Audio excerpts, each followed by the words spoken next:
I'm Peter Jarzyna. I won't be talking about bestiality.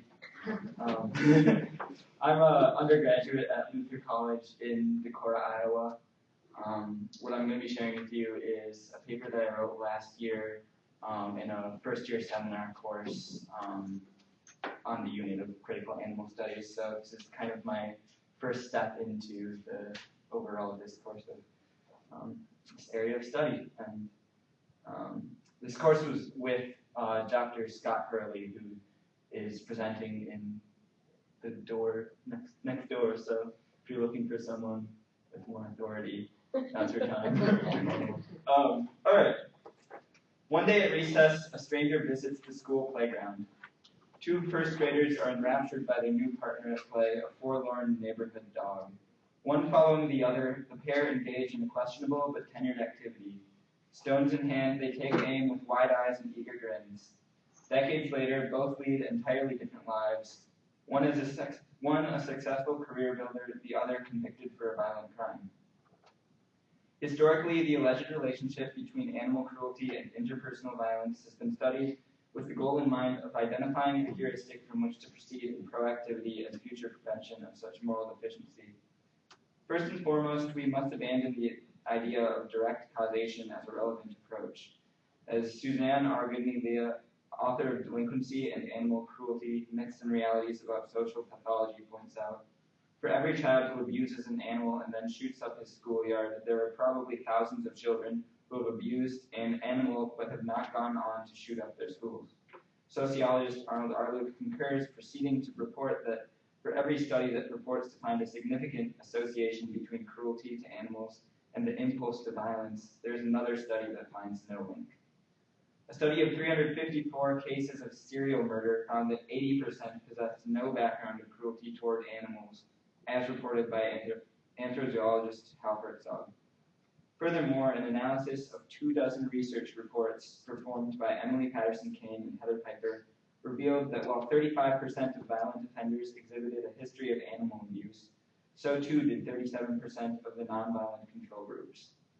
In a slightly different line of conversation, Arluke suggests that the validity of this alleged link should imply the truth of the reverse. That is, kindness toward animals should yield kindness toward humans. As he subsequently points out, the Nazi Party provides a rather poignant refutation of such a consequence.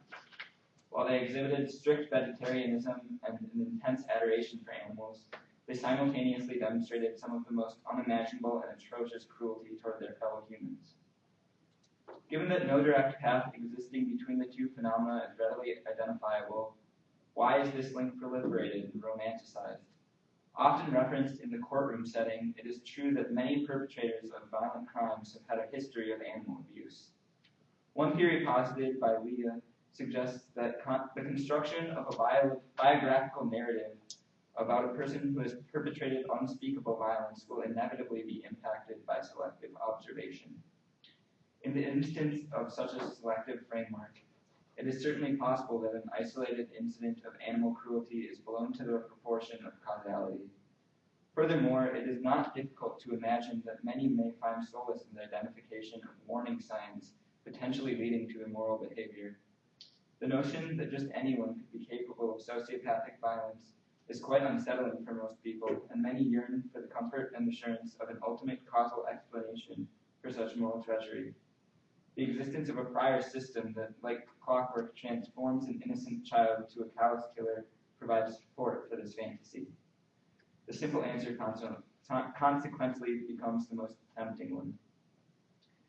Any psychologist worthy of his or her bread will stand weary of causation, but what's truly at stake here is an implicit form of speciesism. 18th century philosopher Immanuel Kant, notorious for the arguably inhumane consequences of his ethical theories, proposed that cruelty toward animals is ultimately potential cruelty toward other humans, for he who is cruel to animals becomes hard also in his dealings with men. A man who shoots a dog does no wrong to the animal, but instead to his own moral character. This suggests that harmful treatment of non-human animals is not immoral in its own right, but solely because it has the capacity to lead to violence among humans. If this sounds familiar, it's because this is precisely the attitude communicated by an intense reverence for the alleged link, a speciesist one indeed. That there is correlation, however, must suggest that our relationships with animals has at least some toll on the development of character. To account for this, it may be simple enough to turn to the Aristotelian theory of virtue, specifically that all of our choices have consequences which directly influence the development of our moral character. In this context, causality does exist, but at a far more abstruse level. There lies no violent, non-violent switch inside of us that will flip to the on position in the instance that we commit cruelty toward an animal. In his Nicomachean Ethics, Aristotle famously reasoned that one swallow does not make a summer, neither does one day. It would follow that one violent action does not make for an ultimately violent human. Such actions do, however, fall under the category of immoral, working in the opposite direction of a virtuous self. The results of these choices may often go at first unnoticed. Imperceptibly small tweaks and changes to the soul are taking their course at all times. It is certainly possible that a correlation exists between animal abuse and interpersonal violence. The fallacy lies in seeking to push this correlation beyond the contextual fact that they both happen to lie in the realm of the immoral. The sociopaths of the world are the product of countless extraneous factors beyond their relations with animals. The endeavor to identify socialization trajectories on the basis of a monadic variable, in this case, cruelty toward animals, is arbitrary. Arlup addresses this self-shaping philosophy, suggesting that as authors of meaning, people can define cruelty and exercise some control over how their definition influences their identities in every situation when cruelty is encountered.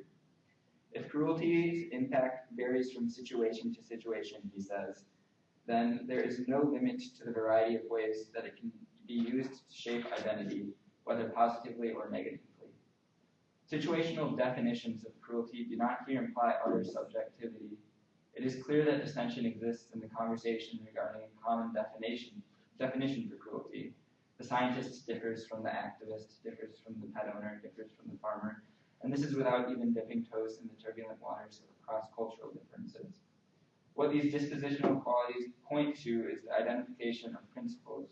While an objective scale of virtue and vice weighs the choices we make, the situational groundwork of reality begs us to formulate principles which may be applied on such a situational basis. Arlup continues, thus, encounters with cruelty, like other social encounters, allow us to become aware of, affirm, and declare our humanness. As people undergo these encounters, however, they are not passive and uncreative actors. They do not merely take meanings and roles given to them, instead they redefine and adjust to them. Because no direct causal relationship exists between animal abuse and interpersonal violence, we must observe a violent adult as the product of a lifetime of choice. His or her character cannot be traced to any single isolated incident or decision. This leaves us the responsibility to identify animal abuse as a problem in and of itself and evade the speciesist trappings implicit in taking issue with such cruelty solely because it may produce a violent human. This is not to deny correlation, but instead to no longer futilely dwell in the romance of causation. Divert our attentions to one of the vast multitudes of social problems that influence the development of wicked persons and marginalize undeserving victims, and treat the problem accordingly. If a decline in interpersonal violence is an upshot of this mindset, then it is inarguably of benefit, though again, there are many creeping socio-demographic variables playing their role here. As Arlup reports, violence is often treated as the sole dependent variable, casting other problems which may be subsequently linked to prior abuse aside. To disacknowledge these additional variables under the assumption that eliminating animal violence is the be-all and end-all to eliminating sociopathy would be fallacious, unproductive, and irrational. Animal-directed violence is an issue that has been, for the most part, ignored. Consider a study performed by Arlup in 1997 concerning the prosecution of animal cruelty cases in Massachusetts between 1975 and 1990. The findings showed that less than half of the perpetrators were convicted. Only 1/3 of those found guilty incurred any fines, and only 10% of these received jail time. Even less frequently was counseling or community service assigned.